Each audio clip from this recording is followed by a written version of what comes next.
See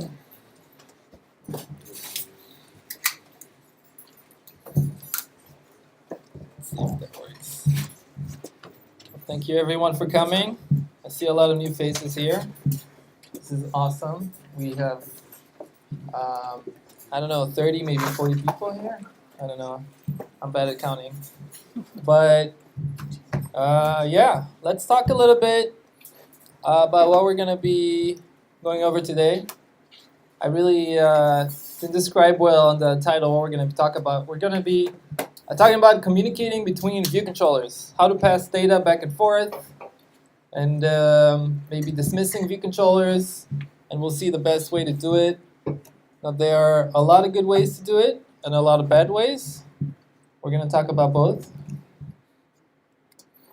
First, thank you, ZipRecruiter, for the pizzas and hosting us. These are a few of the apps I worked on in the past few years.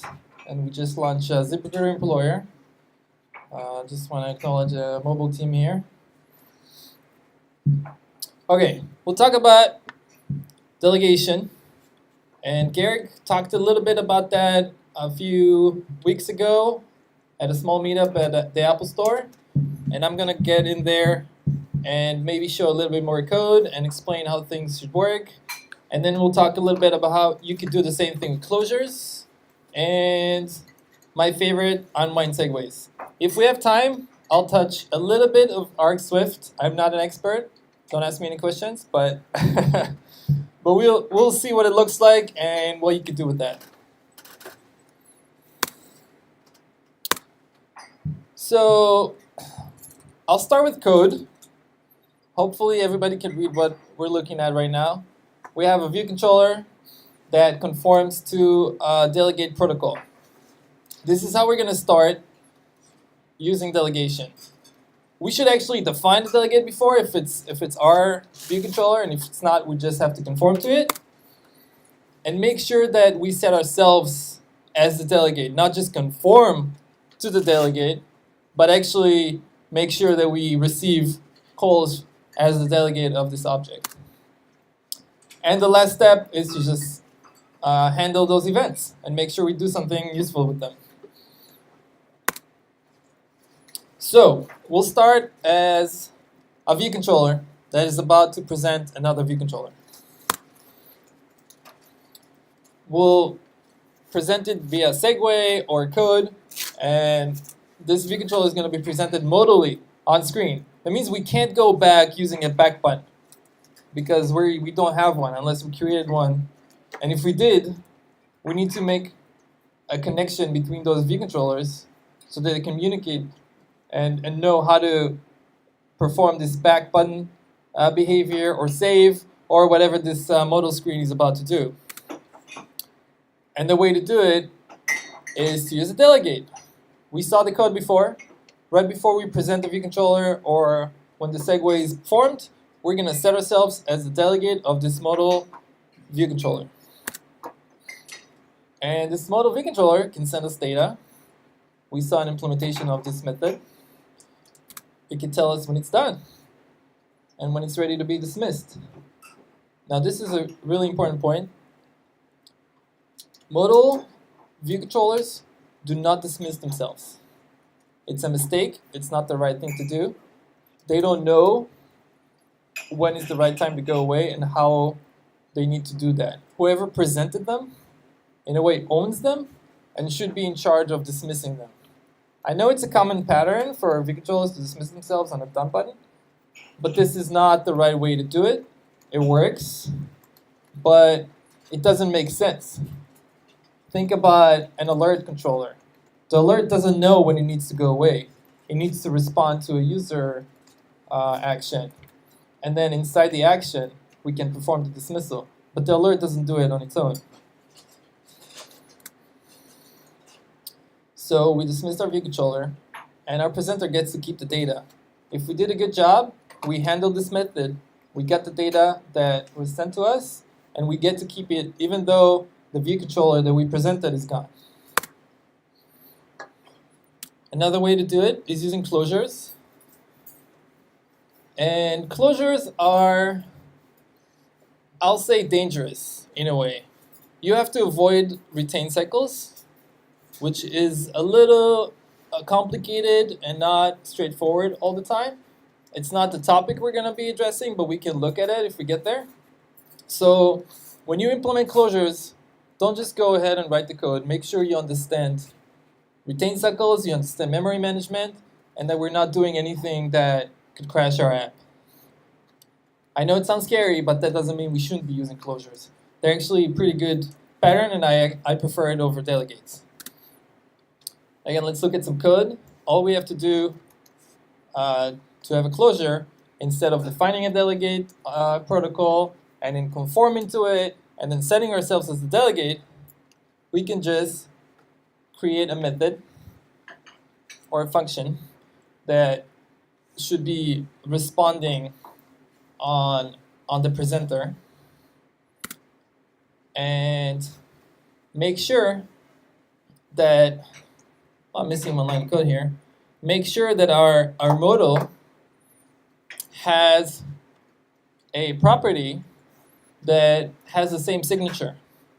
So our presented view controller, our modal, is going to have a variable called data received with exactly the same signature as handle data. And we're going to set this method to be called whenever our modal, we're going to see code later, so don't worry about that. But we're going to have our method on the presenter being called whenever the modal performs something. This is how we make that connection. It looks very similar to delegates, and it works about the same way. Only we saved some lines of code of creating a protocol and setting it up. Now we can have a lot of these methods. We can have one for errors, we can have one for complete, obviously one for data received that we can see here. By the way, feel free to stop me and ask questions at any time. Yes? So just to be clear, the compare for Segue is on the UI view that was created. Yes, yes. All the code we're seeing right here is on the presenter, is on the main view controller. We haven't looked at code yet to implement the other side. We're going to do it later. Okay, so you're now talking about the view that's going to create the modal view. Yes, this is a presenter. Still preparing it there to go to the modal view. Exactly. What we're seeing here, it's a good question, is only in the presenter side. I haven't put any code on the modal. We're going to write it. I didn't want to spoil everything for you guys. So let's look at what this might be. It's very similar to delegates, like I said. We're going to present our modal, but instead of setting ourselves as the delegate, we're going to set ourselves to receive events when data is received, or set ourselves as the closure of an error occurred, or maybe we have a closure for done. This is a lot more verbose than a delegate, because we're going to have a lot of properties. If you only have one or two, it seems nicer, it feels cleaner. If you have 5, 6, 10, maybe delegate is a better approach. It really is up to your solution and your problem. And sometimes delegates just seems like a lot of work to implement just one done method. And sometimes delegate makes sense if you want to group everything together and make it reusable. And now our modal can call each function accordingly and pass data back through these methods. So if an error occurred, it's going to call the error occurred. And if anybody subscribed to this method or assign themselves into it, they're going to get an error code on their end. And if somebody subscribed to the done, which they should, then the done is going to be called, and we can dismiss this view controller. And again, we can retain our data and the error that got sent back to us, even though that view controller is gone. Now this is my favorite solution. Using Unwind segues, you can do things that are literally impossible in code. If you have, I'll show you a good example. I presented a modal screen. Let's say a sign-in flow. And then we advanced and we presented a few more modals on top of it. Now we have a stack of 4 modals presented on top of our main view controller. How do you pass a delegate through 4 view controllers? Well, you can define a delegate for each one of them and pass it every time and make sure that the last modal is aware of the presenter. That is four steps behind it, but that's ugly and that's not very efficient. That's a lot of code. Or you could use closures and do the same thing. But again, you're going to have a presenter looking into an object that it didn't present. The last modal on this stack has nothing to do with the first presenter. They don't even know they exist. How are they going to talk to each other? Well, Apple gave us a really cool solution that only works with storyboards called Unwind Segues. When you trigger an Unwind Segue, this modal is going to make a call to anybody that is listening. They don't know where it is and if that even exists. And if there isn't one, we're going to crash. But it's going to call an Unwind Segue and say, perform Unwind. Anybody in the stack that grabs it is going to get that call and can do whatever they want after that. We're going to look at that code. Well, let's look at the process first. That presenter now gets an event from that modal that it doesn't even know that exists. There's no actual connection between them until now. It can reach into this modal in this unwind function that it implemented. And all it says, this is again implemented on the presenter side. It says, I am listening to unwind calls. If anybody's unwinding to me, I'm here listening, waiting to take your data back. So when the modal performs an unwind segue, this is going to get called on the presenter side. And the presenter can be smart enough to extract data from the source of the segue. So whoever is calling it could be anything. It could be multiple view controllers implementing the same unwind segue.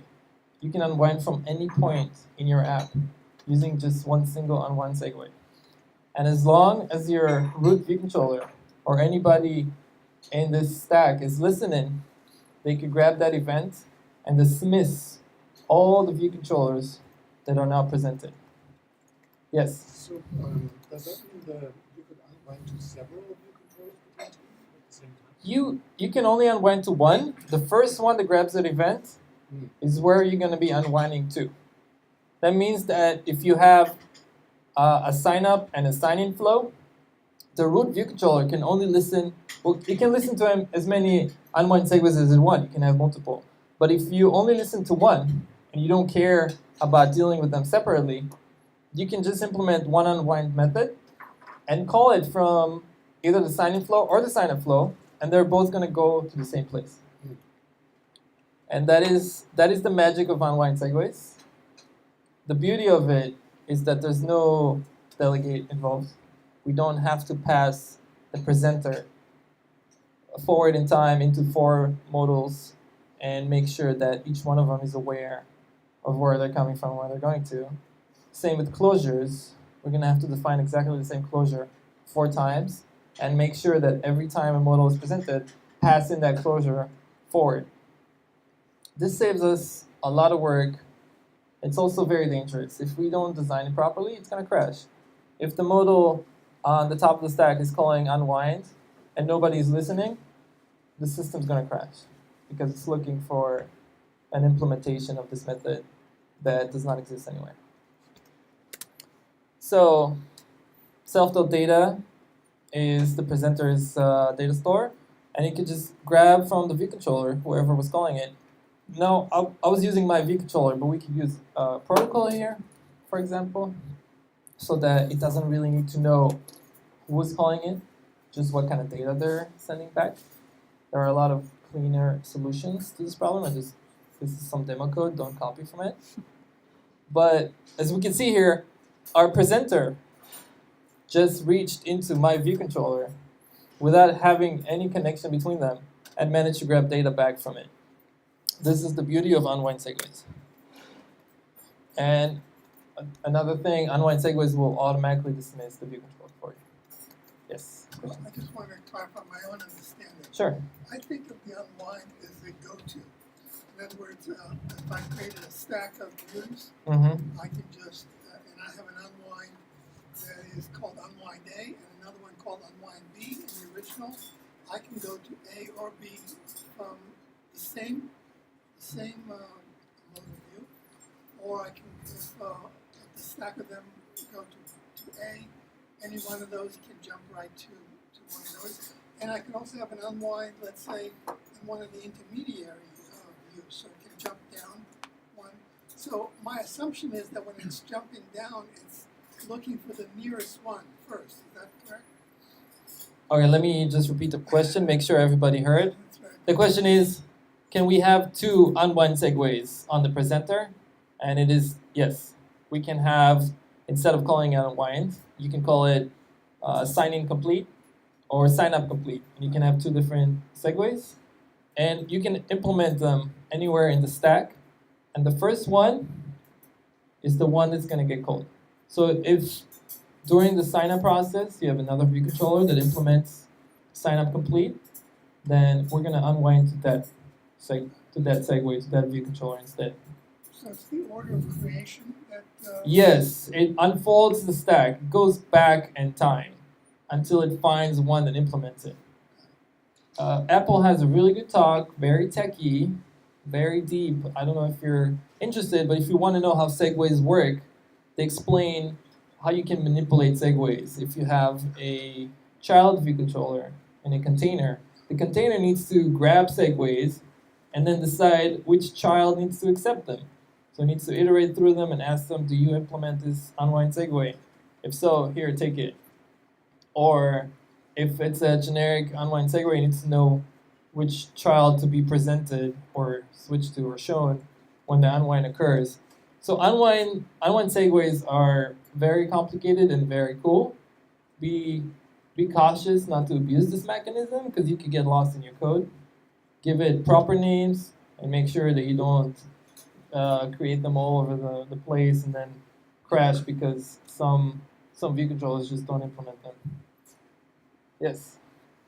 So in the code, it just seems like another segue, but really we know it's unwind because in the storyboard you're going to have to connect the unwind segue slot of that view controller to the code, right?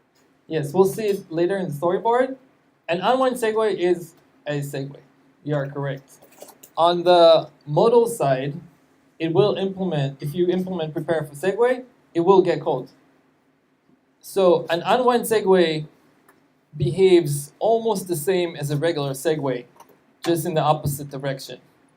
That means that prepare for segue is going to get called, and the receiver of the segue, that's where the unwind is implemented, is also going to get the segue object.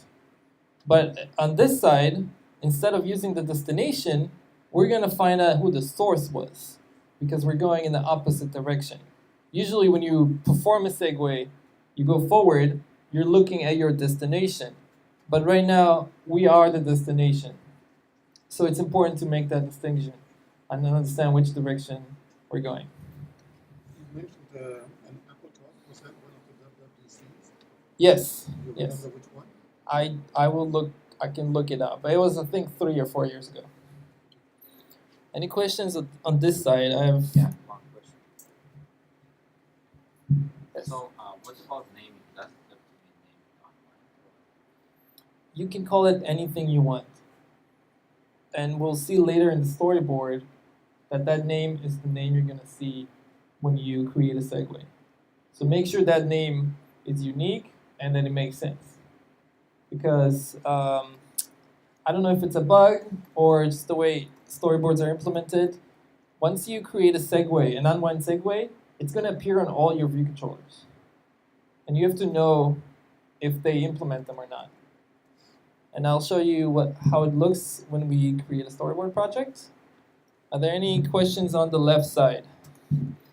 No. Okay. So the left side thinks they're smarter than you guys. Sorry.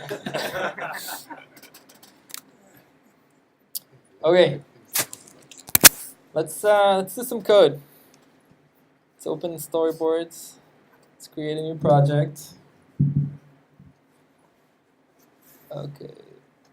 Create a new project. Let's see.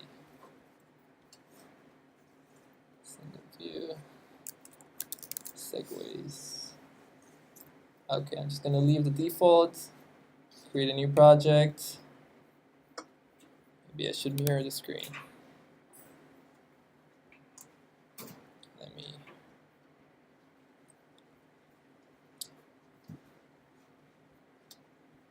Okay.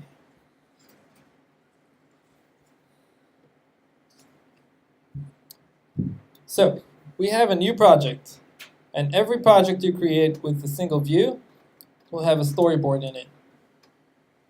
This guy right here. Now, do you guys want to start from the beginning and do some delegates, or should we do segues? What is more interesting? Segues. Let's do segues. Okay, we'll start with the segues because we had a lot of questions. I'm gonna rename that view controller here, so we're not too confused about the names. I'm gonna call it main view controller. Why? I don't know. It's a fun name. And I'm gonna use Swift a little bit and create another view controller on the same in the same file. Now, let's go to the storyboard. Make sure we have two scenes. One for the presenting and one for the presented or the modal. And you can give them different colors just to I can prove to you that it works. So pick ZipRecruiter green and I don't know which brand has purple. T-Mobile. Okay. So keep it simple. Not gonna do any cool auto layout stuff today. This is not what I need. There we go. Let's just center our button. Let show. Maybe make the font a little bigger. There we go. Cool design. Now I'm going to pull a segue and going to present modally. Not show, even though show will work here. If we don't have a navigation controller, show will perform a modal presentation. But it's a good habit to, if you know you're always going to be showing something modally, just make sure the segue is modal. If somebody's going to, at some point in time, add a navigation controller, it's going to push it instead. So we're going to show this view controller. Make sure it's our modal view controller, even though for our purposes of segues, we don't need to. And I'll show you how we can present this in Unwind with one line of code. And then if we want, we can add more view controllers. Whoever was in our meetup a couple weeks ago, we did something very similar. So you probably already know most of that. So we have a segue here that presents this screen modally. Now we need to find a way to get back. We're doing segues right now. So I'm going to create a new IB action. This is important. Don't forget to put IB action before your unwind segue. This is crucial for the system to be able to detect there is one. And we're going to call it unwind. You know what? Let's call it sign up complete. So that you guys can see that it works. And make sure it doesn't matter what the name of the property is. It's internal. But it has to be of type segue. Again, very important. Very important that this function, this method, takes a segue, or the system won't recognize it. And we don't have to put anything here. I'm going to leave it empty and go back to our storyboard. Access control. That's private. It's using Objective-C runtime. So I would imagine if we make it private, we're going to have to put add Objective-C on it, because it's being detected dynamically at runtime. you can make it private, but I'm not sure if it's useful because it can be called globally from every view controller in the system. Okay. Now the trick is, you see this little exit button that nobody knew what it was until they learn about Unwind Segues? This is where all your Unwind Segues are going to live. Here's our sign up complete. Now I'm going to show you something funny. I'm going to go to our presenting view controller, the main one, and it also has sign up complete. What's going to happen if I connect something to the Segue? Nothing. It probably is going to crash. I don't know what it's going to do because I don't think a screen could go back to itself. But this is what I was talking about. When you implement an Unwind Segue, the whole system sees them. So you have to be very sure that when you connect something to Segue, to an Unwind Segue, it has to be implemented anywhere back in the stack. Let's create another button. In the middle. Big. Yes. Another quick question. If you had another view controller that has the word show, if you had another one and you put both of them into a tab controller, so they're really quite independent, it would also show up in the other view, even though it's not at all connected to. Yes. Whatever hierarchy you create. Okay, the question was, if we put it in a tab controller, are we still going to see that segue? The answer is yes. You're always going to see them. Even if they are not implemented anywhere besides one view controller, somewhere deep in your hierarchy, you're still going to see it everywhere.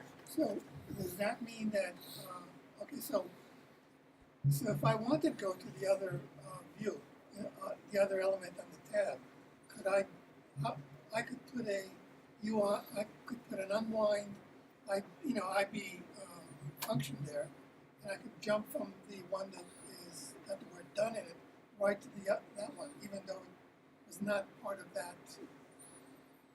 Is that correct? You know what? That's a good question. The question is, if we have a stack here and we unwind to a view controller in a different tab, is it going to switch to it? I don't think so, because it's not a part of the same presentation hierarchy. Right. But maybe the tab view controller implements that. Well, it does implement that segue unwind segue handling function, and it might be smart enough to know that. I don't know. I haven't tried that. It seems like something you want to avoid. It's hard to see that it's happening. If you connect an unwind segue somewhere outside of its flow, even if it works and it shouldn't, it seems like something that would be counterintuitive for me. And if I look at it in the future, I won't understand what's happening. I would, if you want, we can test that, but I would avoid doing something like that. Okay, we created our done button, and we want to go back. We want to perform a segue from this. We want to perform a segue from this unbutton going back. We're just gonna pull it to the exit and pick what segue we want. We want the sign up complete segue. And if we're looking on the side here, we created an unwind segue. And this is the name of the action. Now, if we ever rename that sign up complete to something else, we can come here and fix that. But we created a segue. Just like the one that's going forward, we created one that's going back. Now let's run our code. See what happens.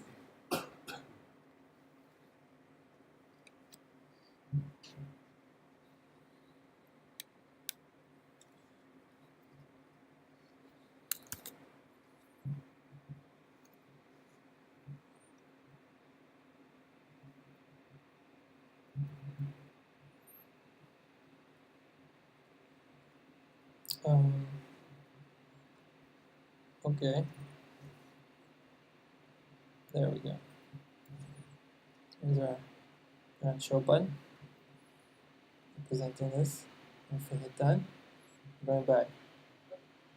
0 lines of code besides defining the segue. We have not presented or dismissed anything. We just declared one method.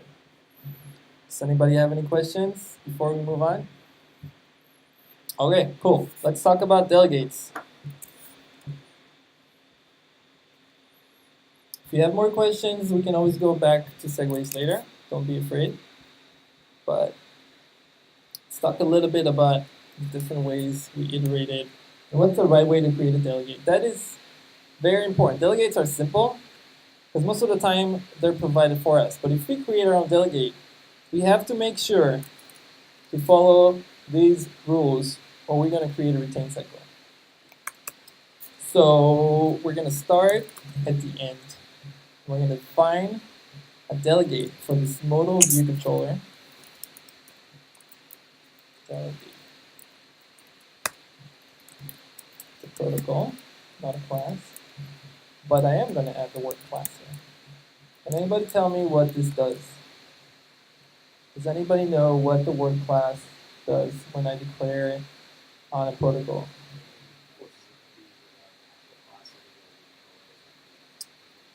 Yes, it forces this protocol to only work with objects or classes or types that are by reference.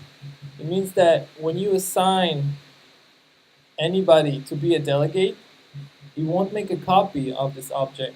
It will create a pointer to it. And it might be a little confusing for you to understand at first, but that means that our delegate will actually do what it's supposed to do. And if you make a copy when you assign it to the delegate, and we'll see when we assign it, what it looks like, then we, if we're using a struct or an enum, then our delegate won't respond because this struct is going to be copied over, and we lose access to it. So the only thing we would want to do is, let's say, just go back. I'm just going to define a method called done.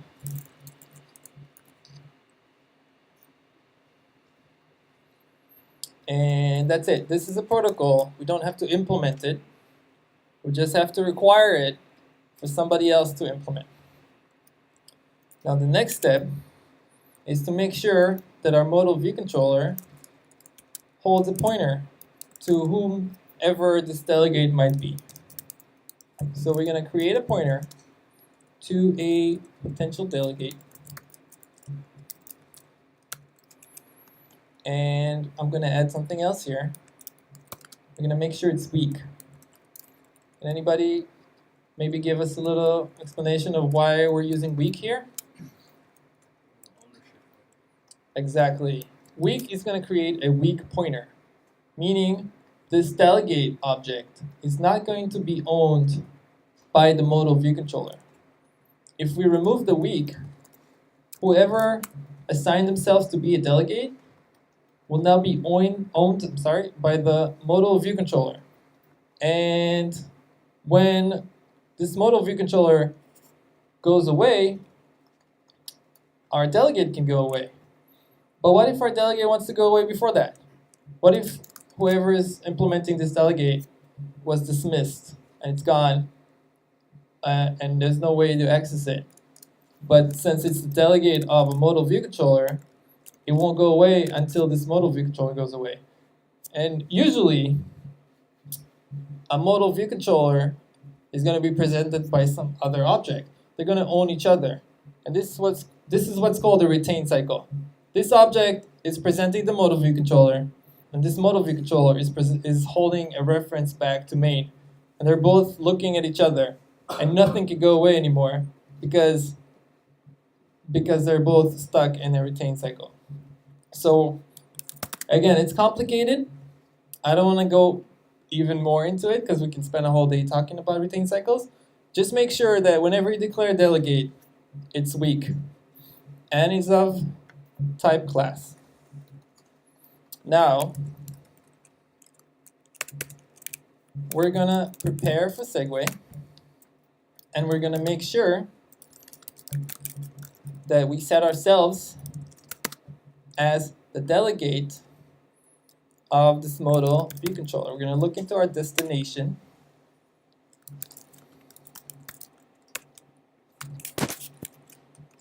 And if we are segueing into a modal view controller, we're going to make ourselves a delegate. This is not going to build because I forgot to do something. What did I forget to do? I forgot to conform to the delegate. Good answer. There we go. It's still not going to compile. And why is that? I'm conforming to the delegate. I didn't implement the required method of done. Let's do it. Okay. Notice how much more code we had to write to do exactly the same thing we did here. Now, since we are not in an unwind segue, we're in an active presentation, we're going to have to dismiss that vController ourselves, which is sometimes counterintuitive to me, because we got there with a segue, but we have to use code to dismiss. That's one thing I like about unwind segues, is that they don't require you to use more code to dismiss your objects, your modal presentations. So we're going to call dismiss. And again, this is a point I was making before. View controllers don't dismiss themselves. I could easily just connect that done button into an action here and say done, and just call dismiss on myself. It'll work, but it'll be wrong. This view controller needs to decide when the modal is done. It's possible that the data the model sent back is wrong and the user can't get out yet because they have to put in the right password. Or it's possible that there's another step after that. So instead of dismissing, we're going to push another view controller or present something else on top. This view controller doesn't know it. It's not a part of its job to know. That's why it can't dismiss itself, because dismissing might be the wrong thing to do at that time. Yes? So technically you can do it, you just you should. It's just bad practice or something. Or is it going to cause some sort of memory leak or something? The question is it going to create a problem, a memory leak, or a bug? No, it's going to work. It's going to work because the system will dynamically look up for any active presentation. It's going to move up the hierarchy until it finds a presenting view controller, and it's going to call it. So it is going to work, but not because of what we think. It's not because the view controller is dismissing itself. It's actually going to. Dismissing the top of the stack. It's going to go back in the hierarchy and look for a presenting view controller, and then call dismiss on that one. And then in the main view controller, I touched on this a bit, but like you just call dismiss, because that method is part of the delegate, and that's been connected to the modal view controller. Is that how it knows to call that dismiss on the modal? Because in a different scope, right, called dismiss itself again. We haven't finished implementing it yet. I'll show you where it actually makes the call to the delegate. We need to hook up the button to do something, and you'll see in a second where the process is complete. So we finished the first step. We implemented a delegate object, conformed to it, and created or conform to it by implementing the done method that's required here. Now, a slight difference between Objective-C and Swift protocols is in Swift, everything is required. If you want to have anything not required, don't make it an Objective-C protocol. Just create another protocol that has methods that are required, and have your modal delegate, for example, only conform to the one that's necessary, or both. If you want to mix and match and have required and non-required or optional implementations, you can do it by extending your delegate and then implementing an empty function. So this is effectively making the done method optional. But that means that whatever we do here is going to get called. We are implementing it, just not in the main view controller. this is how we made it optional. This is the right way to do it in Swift. Don't conform this, don't make this an Objective-C protocol, because it's a very different thing. Okay, we don't need that. So, like I said, we did the 1/2 of the delegate, but this is what we usually do at the end, after we conform the protocol and implement the method. But what happens on the actual modal, the one that owns the delegate, the one that makes the call? Where does it actually communicate with that delegate? We didn't do that part. Let's go back to our storyboard. And we're going to remove our segue. We don't need that segue anymore. We can delete it. I'll keep it here so that when I push the project, we have the code. But that segue is not useful for us now. What we're gonna do is we're gonna implement callback from the done button. Okay, there we go. Let's call it dismiss or a done action or just done. I just don't want to call it done because we have a done method and I don't want to confuse you. So what we did is make sure this button does something. Let's go back. We can focus on our code. Now this button is going to call this method. And this method is going to ask the delegate to do something. It's going to say delegate, question mark, if you exist, please perform something when I call you. We don't know what it's going to do. And that was my point. We don't know if we're going to be dismissed or not. We don't know if we're going to be presenting another view controller. We don't know anything. We just know that we did our job and we're letting the delegate know that our modal screen, whatever we were doing, has completed. We can show an error, we can send an object back, and we can let it know we're done. And let's see if it works. Who thinks it's going to work? Who thinks it's going to fail? Let's see what happens. Oh. Now, it looks the same to us when we run it, because it's doing exactly the same thing. But I'm going to show you what happens when the done method is called. The delegate is going to be called with the done method. Let's go deep in. It's going to look up the delegate. It's going to find one. It's going to go to the delegate. It's going to call the done method on the delegate, which is our main view controller. And it's going to call dismiss from main, not from ours, not from the modal. This is code in the main view controller. And we went back. That was simple, right? A lot of code though. Now let's do closures and see how much code we actually need to do that one thing. So, with closures, instead of using a delegate, we're going to create a property. Let's call it done handler. We've been using the word done a lot. Hope it's not too confusing. We're going to create a handler that doesn't do anything yet. It's going to be empty like the delegate. Something has to be assigned into it. We don't do that. Some other object, before presenting us, is going to assign itself to handle whatever action happens when done is called. So we're going to do that. We're going to make it optional.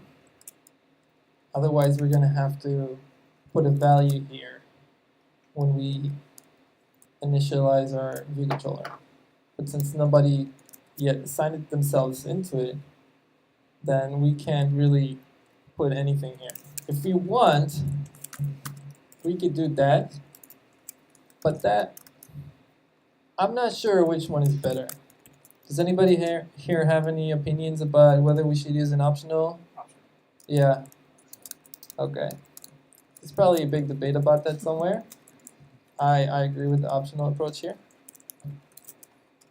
So we're still connected with our done action to the delegate. Let's drop it and call our done handler instead. It's going to look very similar. It's kind of weird calling a function or a method with a question mark, but this is an optional method or an optional closure. Could be nil. That's why we have to use question mark here before we implement, before we make the call. Now let's go back and find our prepare for segue. Now instead of a delegate, I'm going to remove this from here just to make sure I'm not cheating. And we're going to do something that might look a little strange to you guys. We're going to grab the vController, the done handler, and assign it the word done. That's not going to build. We're going to have to add self in front of it. What am I missing?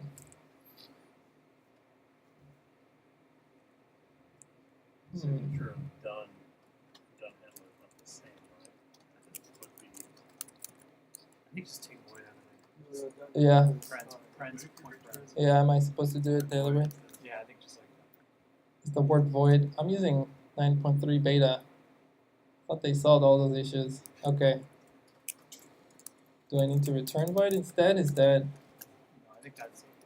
Yeah, okay. No, but there's a conformance here. There's a convention, I'm sorry. I think you return void, but you take an empty, right? I did it the other way around. My bad. I didn't know Xcode enforces it. Okay, so we have a closure that takes nothing and returns nothing. And we have a method that has exactly the same signature.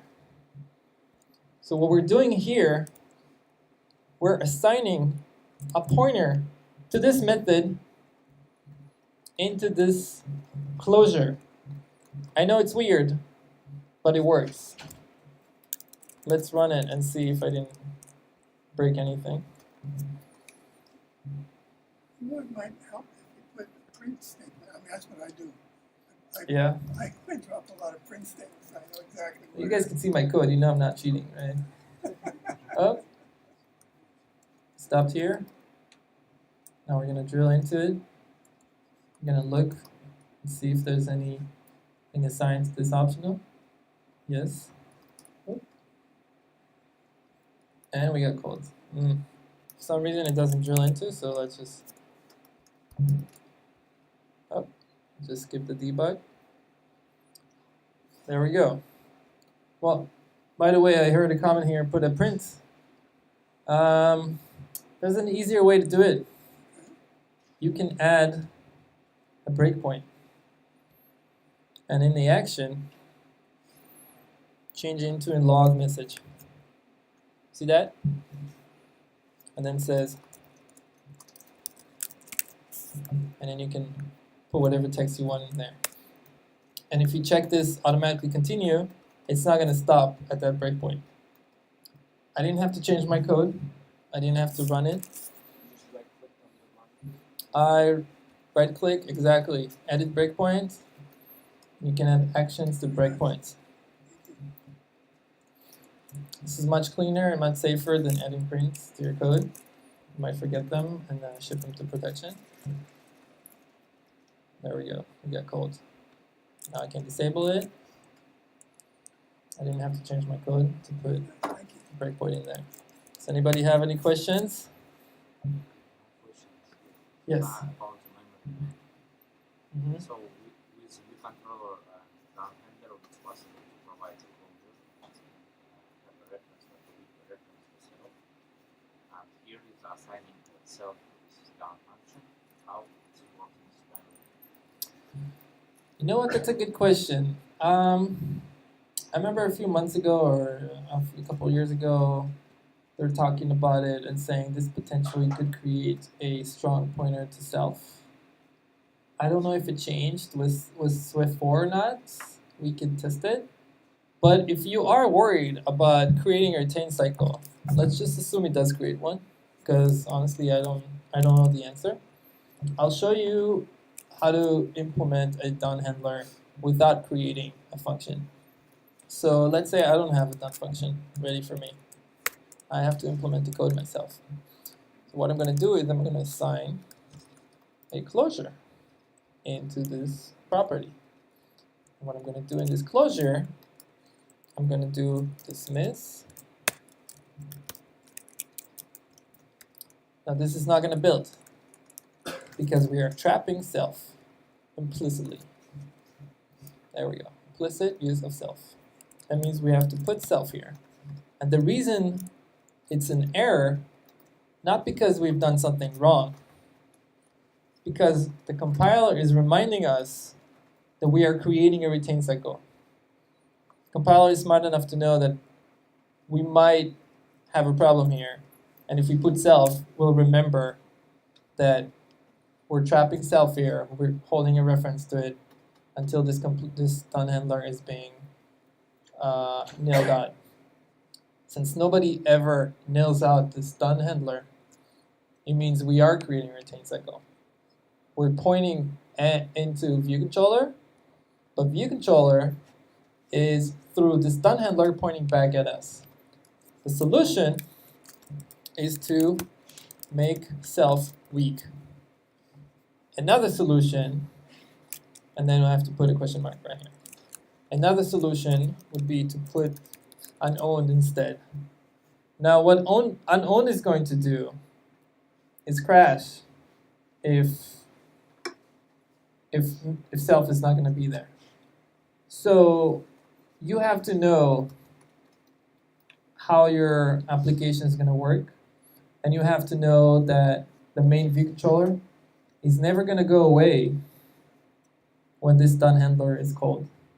If you can't guarantee that, if you're making a network call and you're using unowned, and you're expecting your view controller to be there when your network call returns, you're going to crash because the user might get tired of waiting and hit the done button and go somewhere else. And that network call is going to try to execute something on self, but self does not exist. Now in this case, we know self is going to exist because there's no way our presented view controller is going to go away before us because we own it. This is the view controller we presented and we have a strong reference to it. Now let's run it and see if it works. Again, if you have a doubt, just use weak. And sometimes you don't even know if you create a retain cycle. You might just want to put weak anyway, just to make sure you're not making any mistakes. And we dismiss ourselves. Yes? Could you make the closure property weak? Would that possibly avoid the retain cycle? I can, but I don't know if it will avoid trapping self. Well, it would still trap self, but the closure itself would not be strongly held. So, Mm-hmm. and I mean, if you're just assigning, But You're that just- means that nothing's gonna hold the closure in place. right? So I'm saying before you made it a closure, when you were just assigning the local variable. Yeah. You said earlier you weren't sure if that would make a retain cycle. I am actually pretty sure it would. Okay. But I think if you make the closure property Means you have to weak- know on both ends how it's implemented. Yeah. Well, I mean, it's the same thing with the delegate, right? You Yes. always have to make delegates weak, I think, in this case. Um, And you would know because, Yeah. the but it weak means is, that if you assign a closure. Okay, so the question is, it's not a question, it's a statement. If I make this weak, that means that when we, instead of implementing this closure, if I do self.done, if that's going to solve my retain cycle, and Josh says it's true. Now my question is, in this case we're implementing both the modal and both the presenter. Now, usually we don't have access to the view controller we're about to present, or vice versa. We don't know who's going to present us. That means that and correct me if I'm wrong, if I assign a closure here and that closure is weak, it's going to go away immediately. Nothing's going to hold it. There's no strong pointer to hold it in place. So it seems like we have to know that we're either assigning a function here and trapping self, or if we know we're going to be assigning a closure, we can remove that weak over here. What is your recommendation in this case? I think in this case, don't put the weak on the property because that forces the person who's implementing it. You have to assign a local variable. Yes, you're kind of forcing their hand. You have to find a way to tell them that. Well, they would see the weak. It's part of the method signature. They would see it on there. And you assume most people know what to do with that. So what if you put right now some closure with Spring? Will it work or no? Let's try it. We're learning together right here. I don't know everything. I don't pretend to know everything, but the best way to learn something is to write the code and try it out. Without the reference to self, just without any reference to self. Here in closure, just print. Oh, you want to see what happens without With us closure trying to itself, dismiss? if there's a You want to just print here? I don't know. yeah, and remove unknown. Well, this means that it doesn't matter if we call self or not. Let's try it. What's going on? Oh, I guess weak that may means only that be you applied to can't- class. Well, we can't do weak anyway. The compiler won't let us. So, okay, I guess this question is solved. We can't. That's actually very interesting. Is there a way we can Let's see have if these answers with you? Because I know it was just on the fly, but it was very nice. Is there a way we can add that so we can study it in detail more? let's you know what? Let's look what happens. Let's assign self to done here, and then. Well, I was gonna put a dinit here and see if the init has gold, but this is the main view controller. It's never gonna go away. So what we need to do is we need to implement it twice, and have our modal present another modal, and then go back twice, and see if our modal, the first modal and the second modal, if they're both the initialized. I don't know if we want to get into it now, but I'll do that experiment later today or tomorrow. You can try printing the retain count. See if it goes up.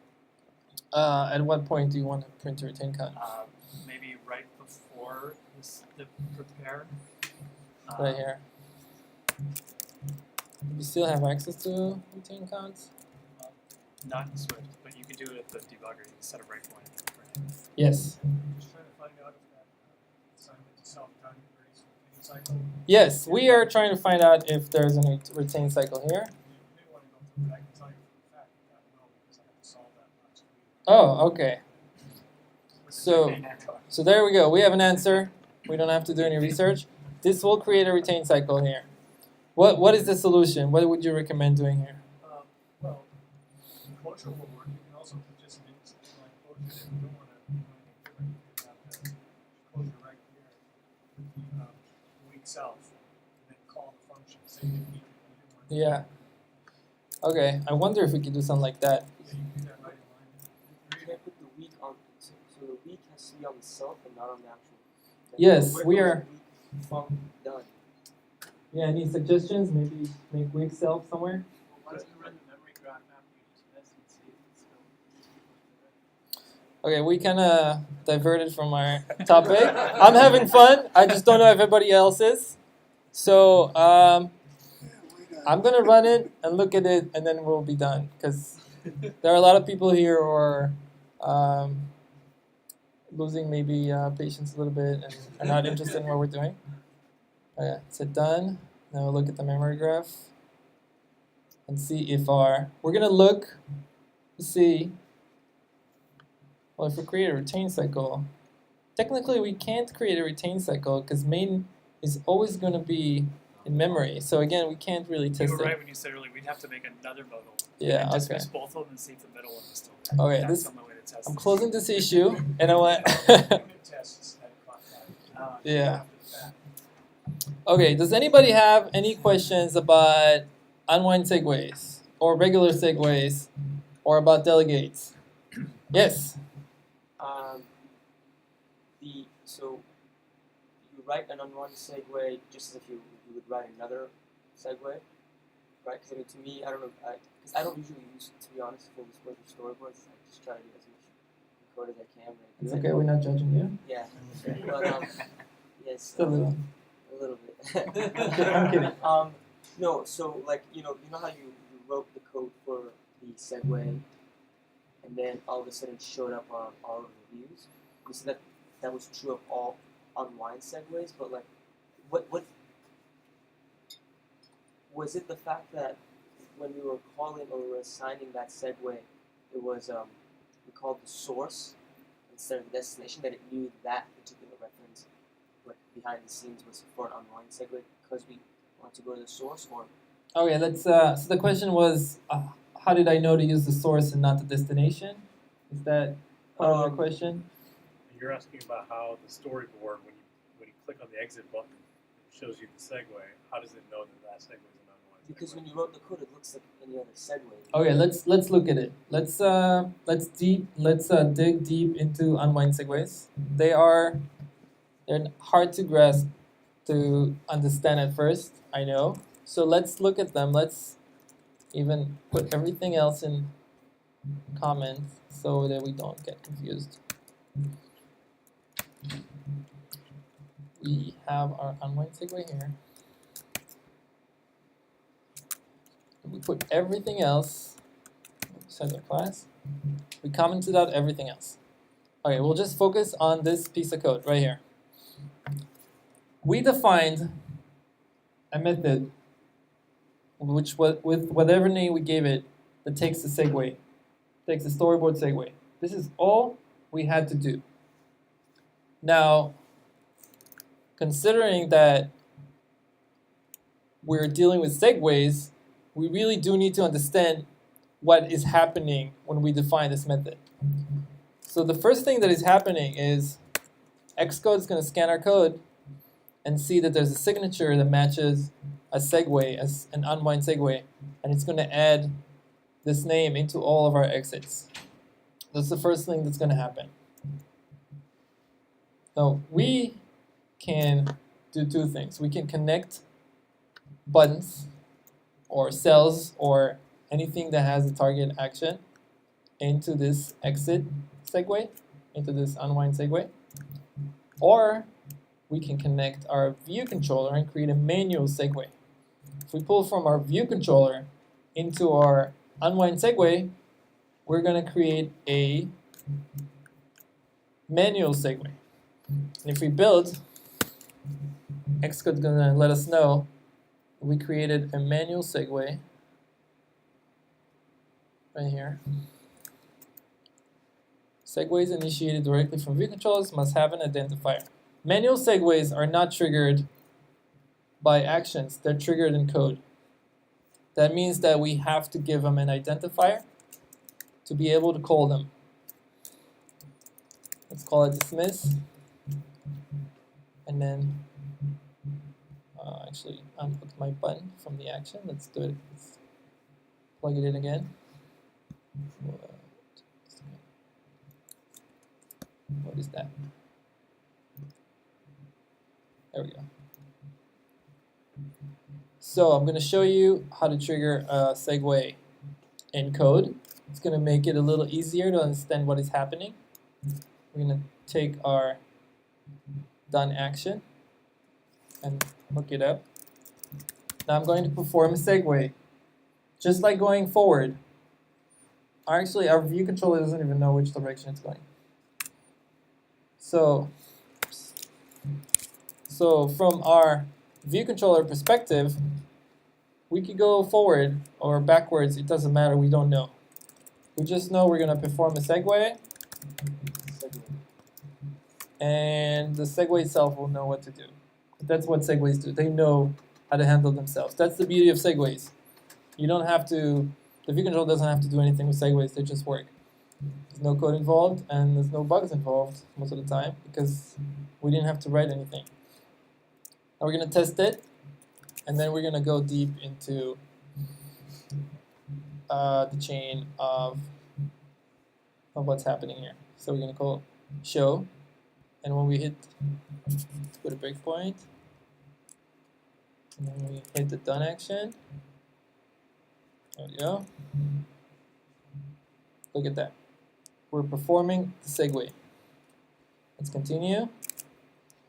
And we got dismissed. Now, what's happening here? We're performing a segue called dismiss. Where is the segue going? We don't know. We don't care.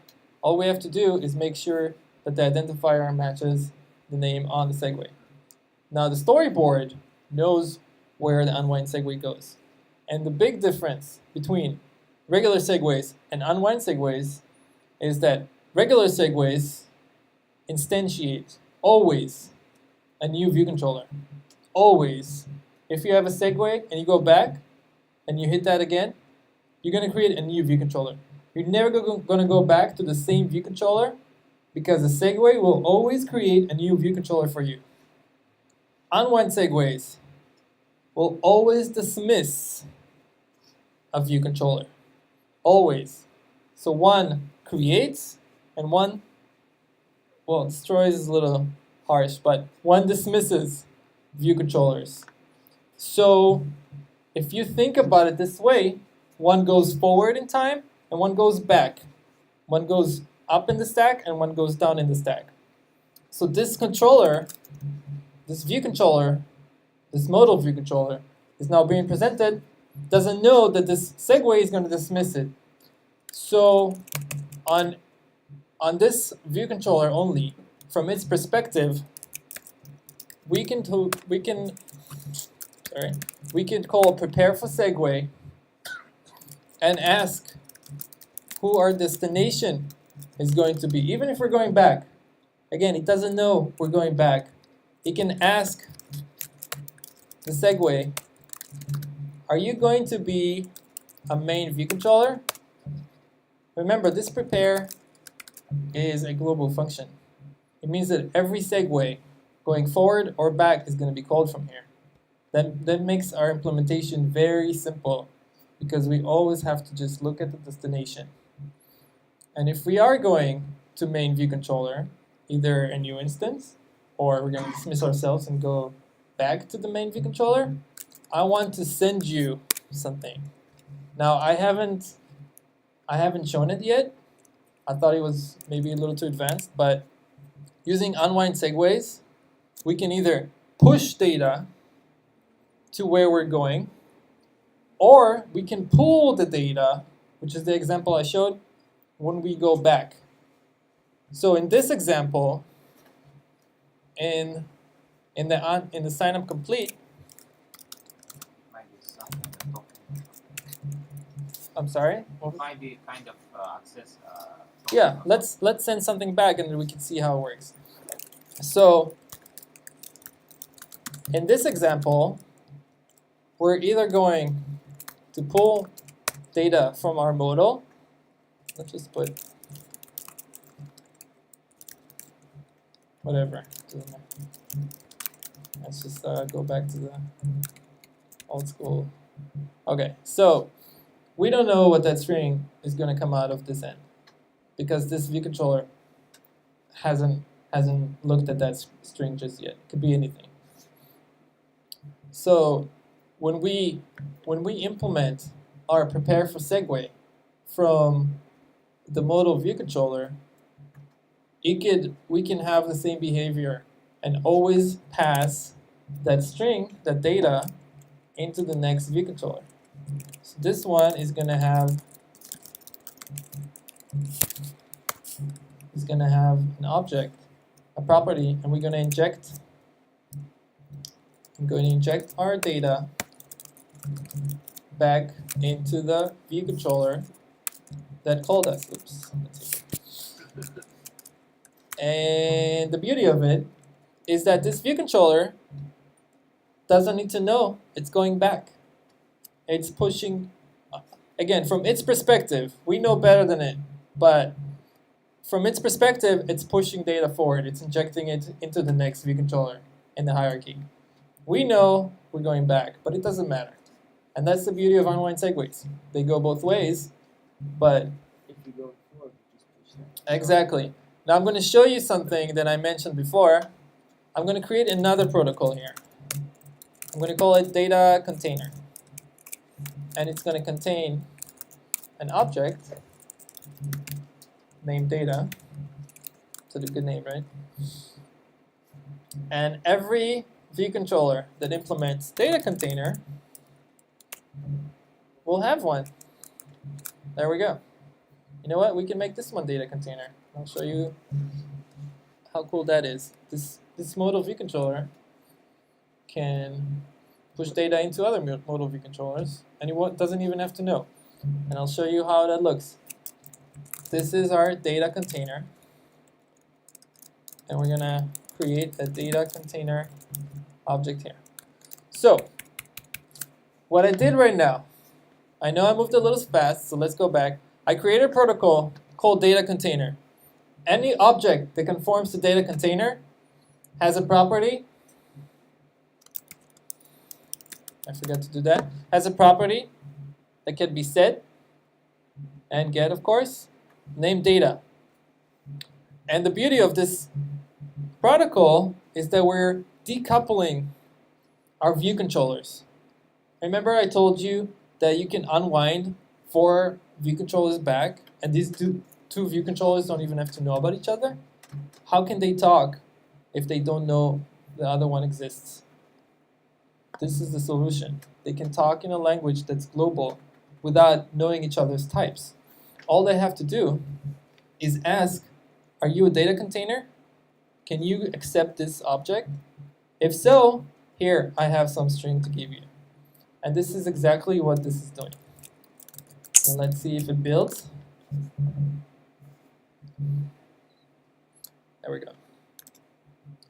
Now I'm going to put this in a comment because we're talking about pushing data, and then I'll show you how to do it the other way.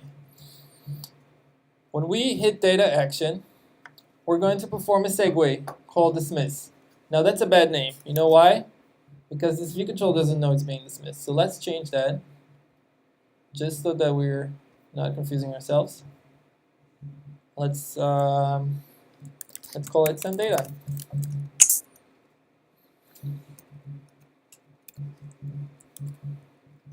I copied and pasted because if I had a spelling mistake here, I know at least that it's going to work. Because the word dismiss implies that we're going back. But this segue, it has no idea. But this segue doesn't know where it's going. Well, the segue does, but this view controller doesn't know where it's going. But it knows wherever it's going, pass the data to all Exactly. The word send data, or the name of the segue send data implies that we're going to be sending data somewhere. And this is exactly what we're doing. In this specific modal context, all we know we're going to be sending data somewhere. And then we could look at this segue, or destination of the segue, and pass the data forward to it. Now, let's see.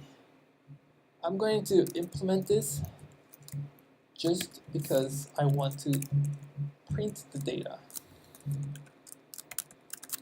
Okay, I need to have a place to print the data that was sent to us. I think this is called, after the prepare is called, pretty sure. So let's just see if it works. What I'm doing right now is the modal is going to perform the segue manually.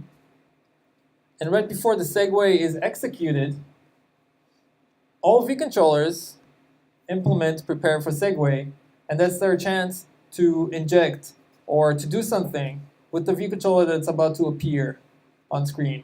Now we know that view controller is not going to appear on screen because it was allocated, but because we got dismissed. But again, this is our perspective. We're God of this project.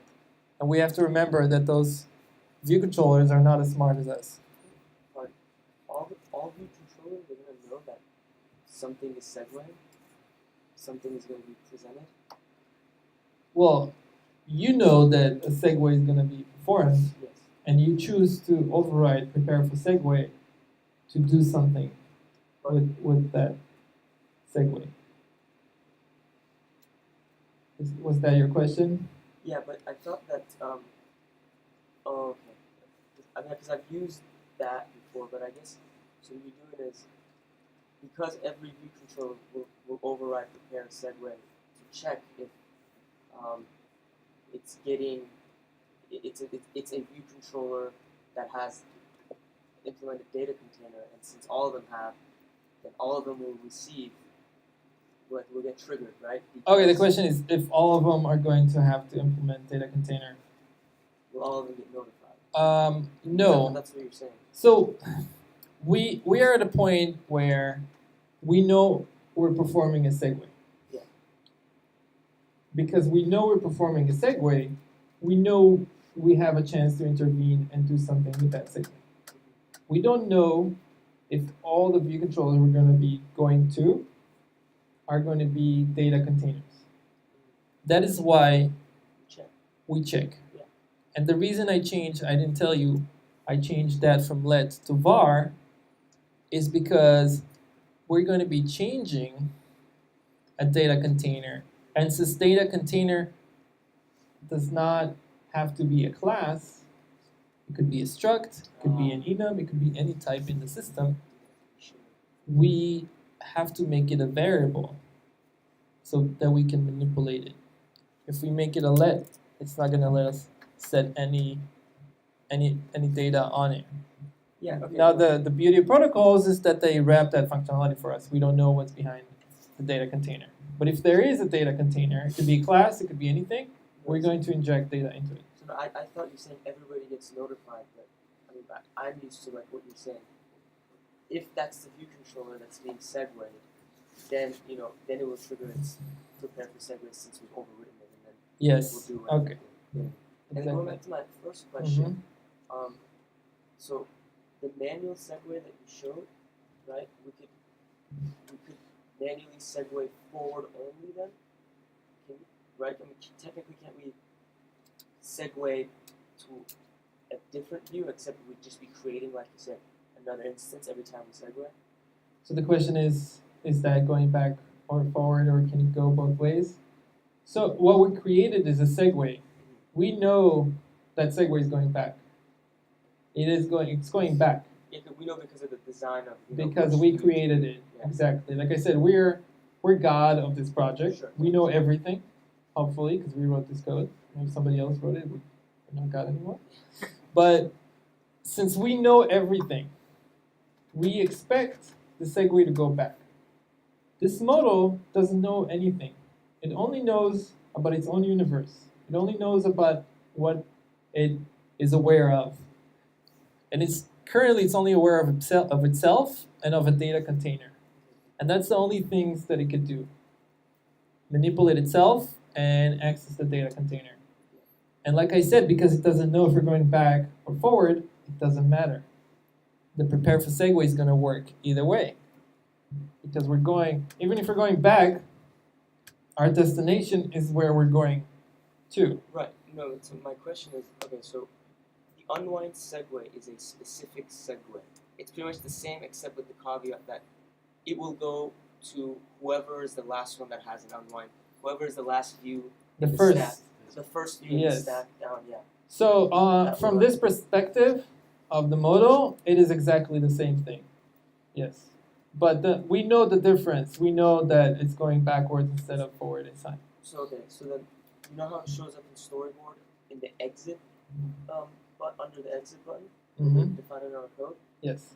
Those are all unwind specific. Those are all segues. unwind segues. How does it know that this piece of code that's just a segue, it's just a plain segue without UI unwind segue or whatever, is an unwind segue actually to show up under the exit button, whereas I can write another segue that's actually not unwinding, right, in my code, right? How does it know that? Okay, so the question, how does the storyboard know that there's an unwind segue Yeah, defined? because in the code it seems like a vanilla segue definition, It- right?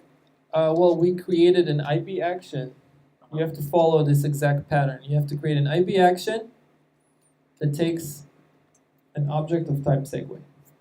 This is the only thing you have to do, and it will know. There are no other So if I were to places where this is defined. This is not vanilla because you will never create a function that takes a segue. I guess I was making an assumption then because yeah, okay. So then If you have never done unwind segues, Okay. then you have never created a function with this signature. This is not something you will see in a code. Okay, so then to segue forward, then usually it's just like with storyboard, you know. Exactly. Okay. When you That when makes you go forward, you will not create this.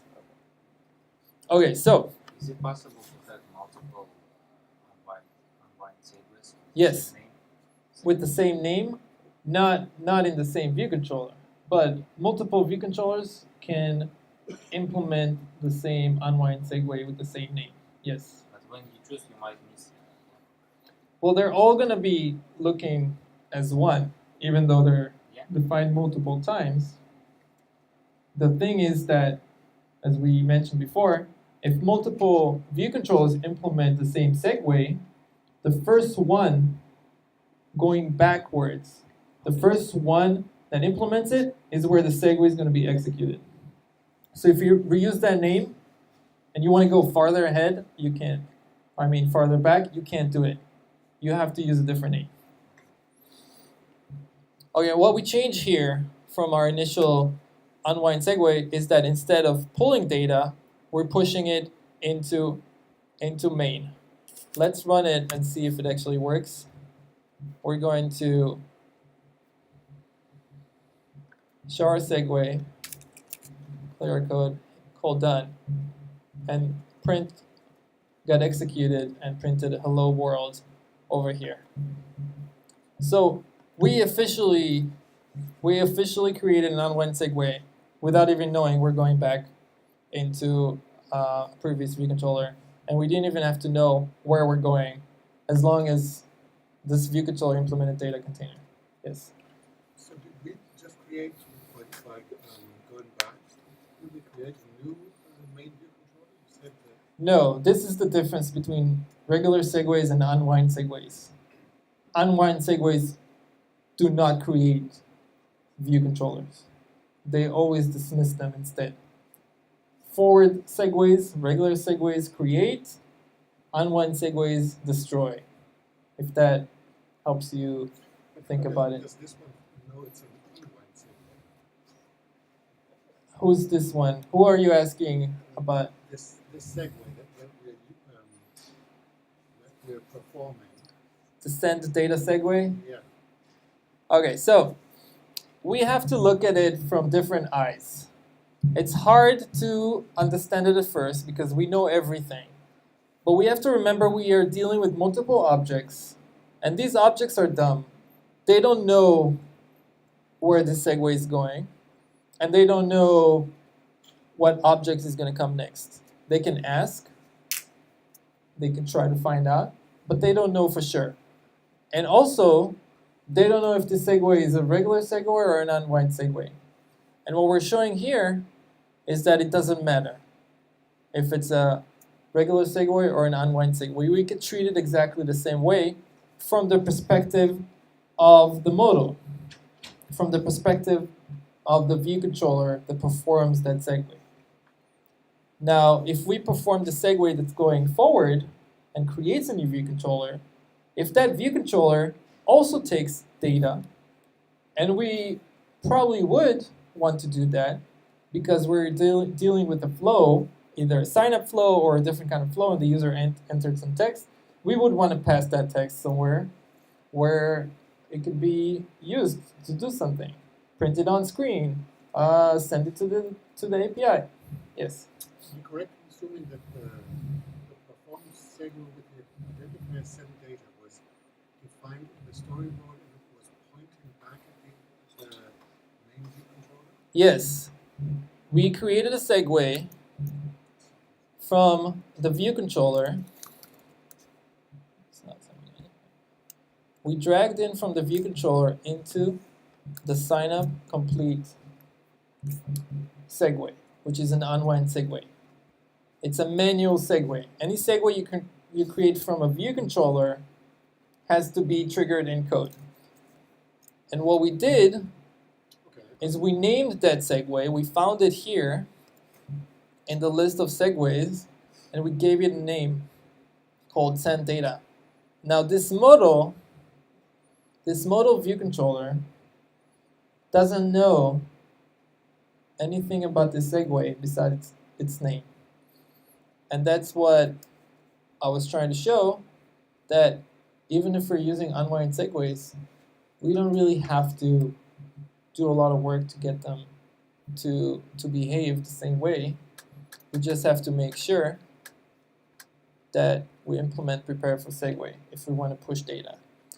Now, this is one way to handle that. Another way would be, instead of pushing the data, is pulling the data. And what I'm going to do is I'm going to make the modal a data container. Now, we have to make this data optional and a variable to conform to our protocol. And now, instead of pushing the data into the main, I just commented out this code. I'm going to go back into main, and this is where our unwind segue is going to be executed. Now, main does know that there is an unwind segue because main declared it, and that is the difference I was trying to make between knowing about a segue or just calling it. Modal knows there's a segue that's going to be executed. It doesn't know it's an unwind segue.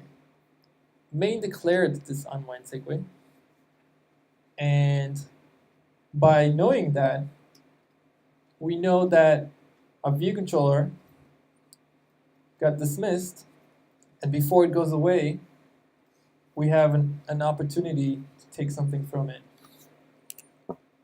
So we're going to do exactly the same thing we did before, and going to grab the source of this segue, because again, we know we're in an unwind segue, and we know that we are the target.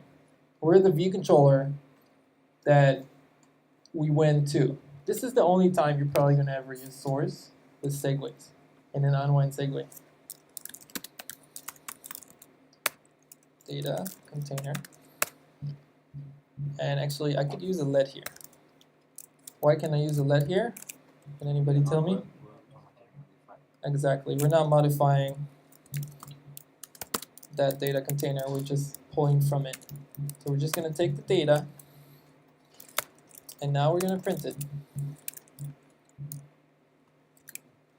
And we can see that we implemented two ways to pass data between view controllers using unwind segues, and we have the option to choose whether it makes sense to implement it on the source or implement it on the destination. Let's test our code just to be sure I'm not making up stuff. There we go. So we send the data back into the source view controller. Yes, questions? This might be a silly question. Can you scroll down a little bit? There are no silly questions. Yeah, mine are sometimes. So you're going to find out. I'm sorry, I meant the other way. A little bit more. Right there. So you're saying source is data container. And keep going, scrolling just a little bit more up. Why is the source the data container rather than? It doesn't need to be anymore. We can delete that. Good question.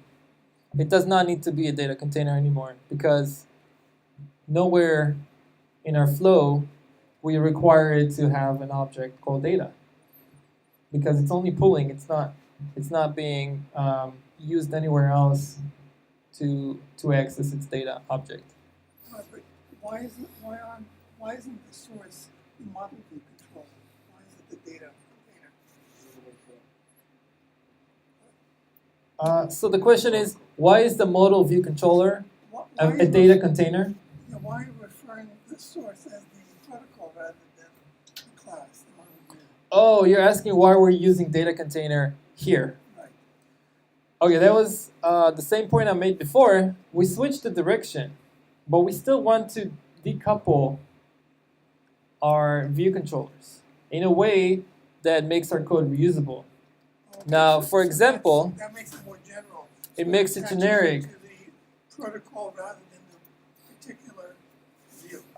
Exactly. The way it makes it generic is we can have multiple view controllers, and I can show it right now. So they all could come in. Why and does it drop keep moving? And drop the information in through this unwind. Exactly. If I create another view controller right here that does something completely different. I got the point. Yeah, that's a good point. Yeah, if I create two view controllers, let's say this view controller also goes back and performs exactly the same segue. We're reusing our unwind segue.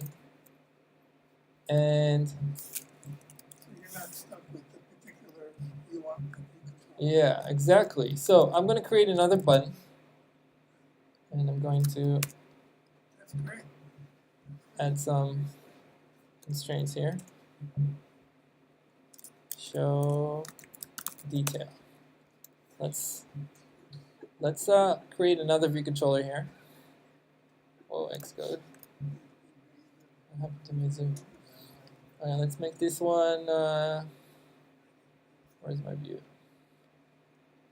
Let's pick a color. Any preferences? Blue, red, or pink? Blue. It's gonna do orange. Okay.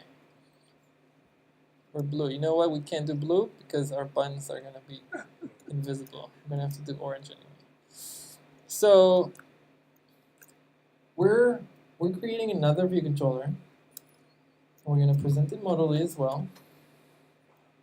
And it's funny, the buttons are in a different order than the view controllers. There we go. That makes sense now.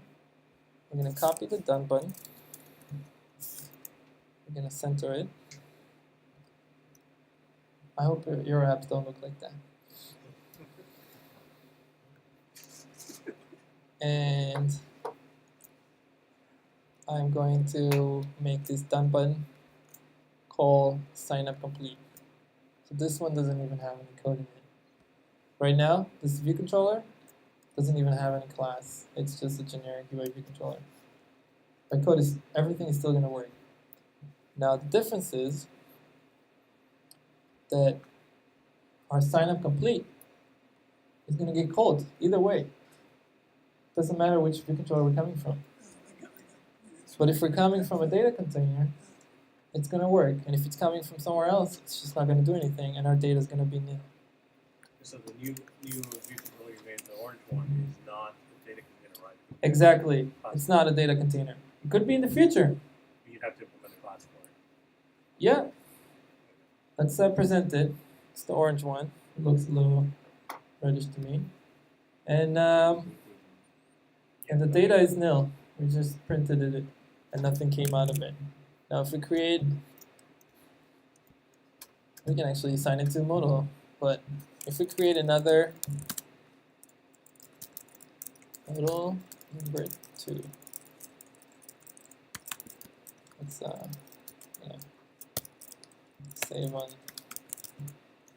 save on letters because they cost us a little money apparently. There we go. And I'm going to implement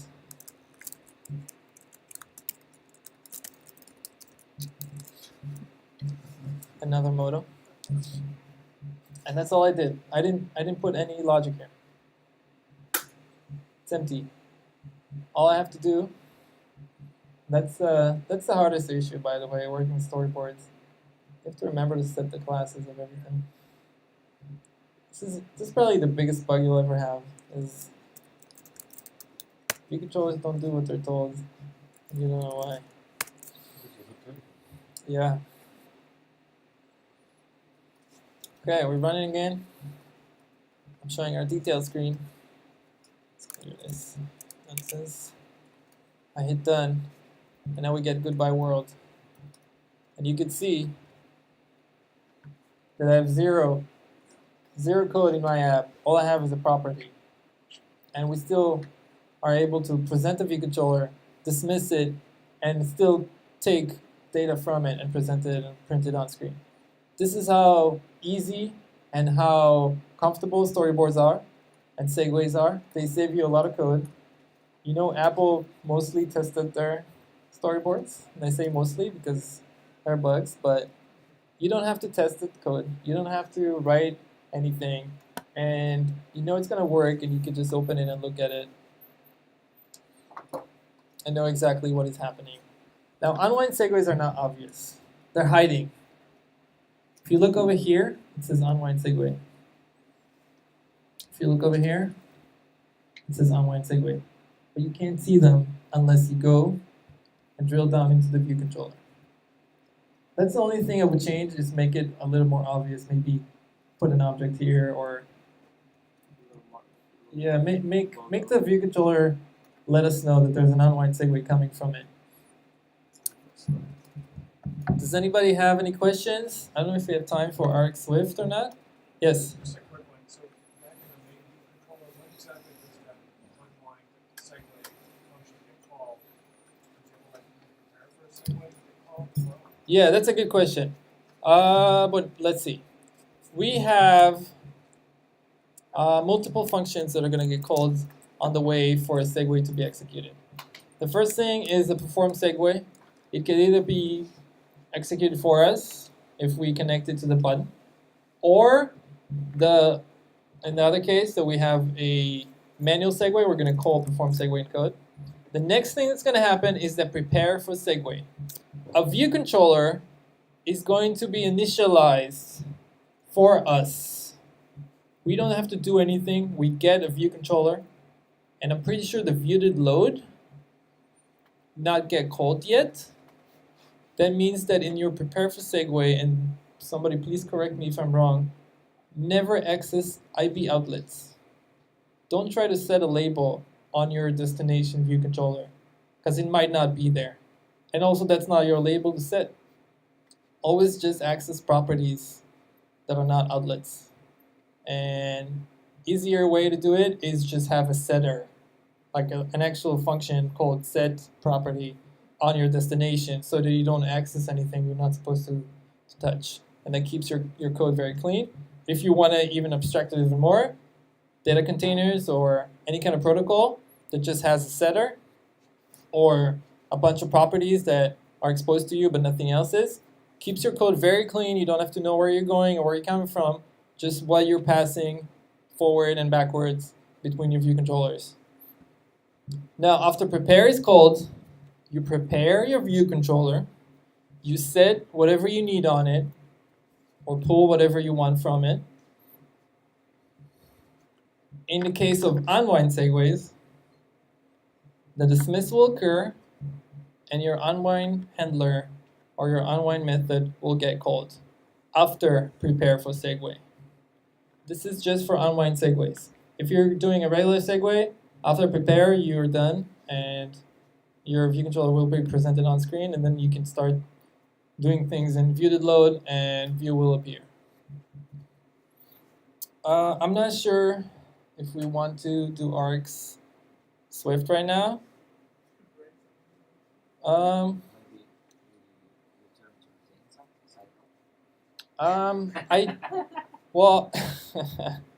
I'm thinking, are you guys tired? Or do you want to just hang out, eat some pizzas, and socialize? Or do you want to look at more code? You know what? I could talk till 10. I don't want to keep you guys here till 10. So I'm going to do 5 more minutes on RxSwift, and then we're done.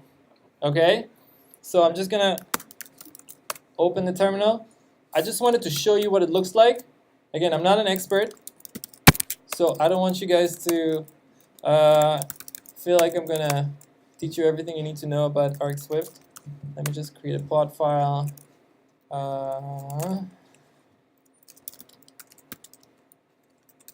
Save that. Okay. Oof. I'm just going to add RxSwift into a project using CocoaPods. Come on. RxSwift. Save. And then pod install. I'm going to close our app. And Open our workspace. Okay. Any questions about CocoaPods? No, good. I just feel like you guys are tired, and I don't want to keep you for too long. Let's just look at RxSwift. Okay, I'm gonna import RxSwift. Why are we failing? Signing requirements, blah blah blah. What are you talking about? It's connected to a team. Oh, oops. Good, thank you.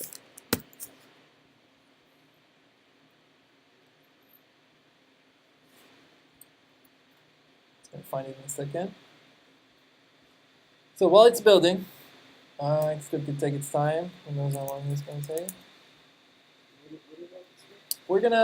I can't exactly explain what RxSwift is without teaching you everything about it.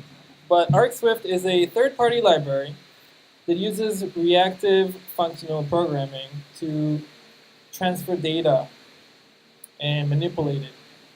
What we're going to use it for is a fraction of what you could do with it.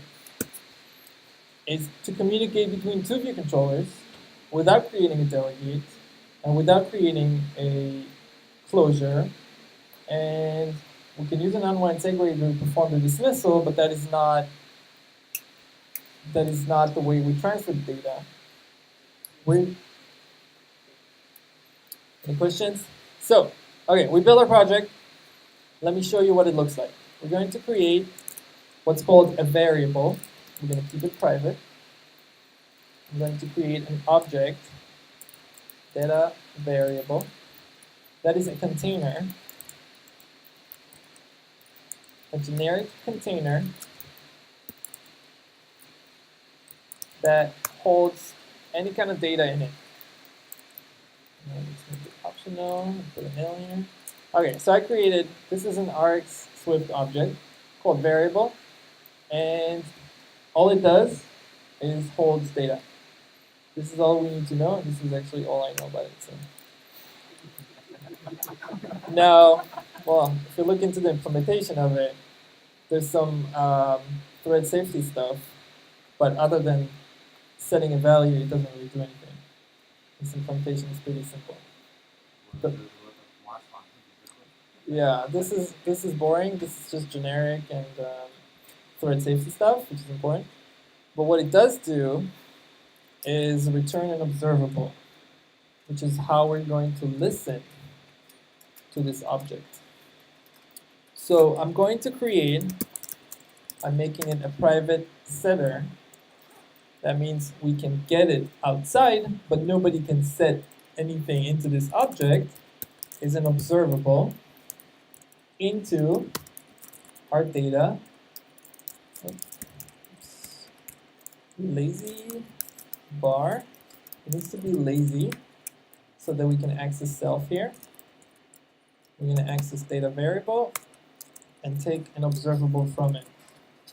Now, an observable is a much more sophisticated object that will send data whenever it changes. If we set data variable .data into something else, this is going to send a notification to anybody that subscribes to it, anybody that's listening. So, actually wanted to implement it on our modal. I want the modal to send data back into our main view controller.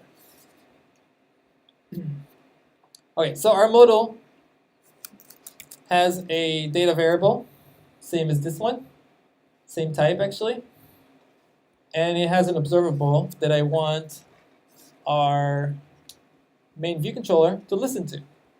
So when segue is being performed, and this is how we connect those, similar to delegates, we're going to grab our modal view controller, take its data observable, and do something when that data changes. Do on next. You can ignore everything else for now. It is not important for our topic, and in most cases, you're never gonna even access those because your data is never gonna be error. Oops. It's never gonna be not coming up because we're using it for a different purpose than what an observable is. So let's see. We're just gonna print the data, and we won't even use an unwind segue for this case because that is not the point of what we do. And the next thing is we're going to subscribe to it. So do allows us to create actions when the data changes, and subscribe means we started listening. And that's all that it's doing. And another thing is we're going to create what's called a dispose bag, and that means that whenever our view controller is deinitialized, then we stop listening to that subscription. It's very similar to NS Notification Center in that way. Now that we're listening, we need to make sure that data actually changes somehow. So we're gonna go to a storyboard, and we're going to make this button. Oh, it's already hooked up. Okay, good. Wait, no, I'm looking at the wrong one. Make this done button over here, this one. It's hooked up into our touch-up method. There we go. We're not going to dismiss because this is not what we're interested in right now. We can find another way to dismiss later. What I want to do is when this done action is called, I want to manipulate that data. So that data object is not important anymore. We have a new one. And whenever the data, not the data, the done action is called, we're going to set something different into our data variable. What are we going to set into it? I don't know. Let's I don't know, state formatter, or date formatter, string, localized string from date. Let's put the full date and time. Just the time. None. Is that what it is? So every time we hit that button, we're going to generate a string that contains our time stamp, and we're going to print it. Where is that? In our subscription, right here. I can put all that code, comment it out so we don't get confused by it. We do have a lot of code here. But let's run it and make sure it worked. And then we have some time to hang out, eat some pizzas, and take our time. Okay, presenting this view controller. Let's hope it works. I'm gonna hit done. Oh, we printed a tick. Printed the date here. 9/11/02. 9/11/08. So what did we do? I know Rx is big and scary. I know I'm afraid of it too. But we took something very, very simple and leveraged it to pass data back and forth between the view controllers without really making it too complicated. Why? We didn't have to create a protocol. We didn't have to create a closure. And we didn't have to make sure that we let our previous view controller know when the data changes. All we did was create an observable which anybody can subscribe to multiple times, including ourselves. And every time something changes in this data object, everybody, and not just one object, unlike delegates and closures, only one objects can assign themselves to these properties. Unlike that, anybody can subscribe as many times as they want to this observable and listen to changes. They can manipulate it using functions on observable. They can map it into a new value. They can use multiple observables, combine them together, and decide what to do. For example, our user is typing user and password, and every time those fields change, we want to observe both of them at the same time. And when they're both not empty and are valid, we want to hide the error message to the user, or we want to show a checkbox next to them. We can listen to as many observables as we want and respond accordingly. And in this trick, I made a different view controller observe the data on the modal. That is it. If anybody has any questions. Yes, let's go back up. Yes. So we are accessing the data observable. We're adding a block, a handler, when the data changes. And don't forget to subscribe. That is all we need to do here. Of course, we have to dispose it since our subscription is permanent. That means that we're creating a retain cycle, and if we don't unsubscribe, we're going to keep a reference to the modal object. The syntax here I'm not as familiar with, but you have view controller, data observable, and you can just put a list of .do, .subscribe. Yes, this is functional programming. Okay. Do returns the data observable, and then, or this one actually returns the subscription, and then this one returns the observable, and then subscribe. So the nice thing about functional programming is the functions return self. That means that you can nest you can nest calls together on the same object without having to call that object again. Okay. This is functional programming. It's pretty cool, and it's not for everyone, but I wanted you guys to be aware of that and know that there are other ways to solve a problem besides what we know. You could do it in a different order as well? Like you could subscribe first and then do the I don't think so. I think you have to add blocks before. Okay. But like I said, I'm not an expert, Yeah, alright. and I don't want to confuse you. Any other questions? Yeah, when's it disposed? Is that when this view gets deinitialized? It gets disposed when this bag gets disposed, when this object. And since this bag is owned by the main view controller, it will be disposed with the main view controller. Now, I think actually a better way to do it was to put the bag here Right.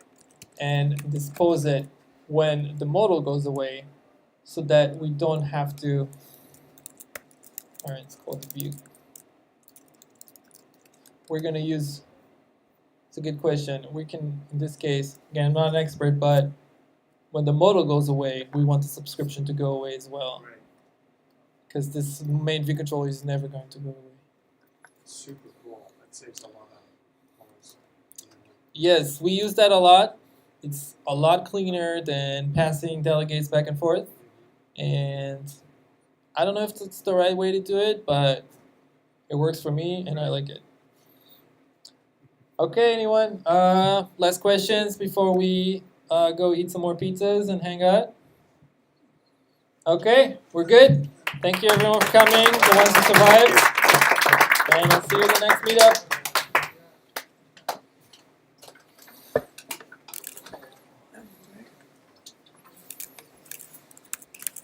That was really good. Thank you. Thank you guys for coming. Thanks for reading that.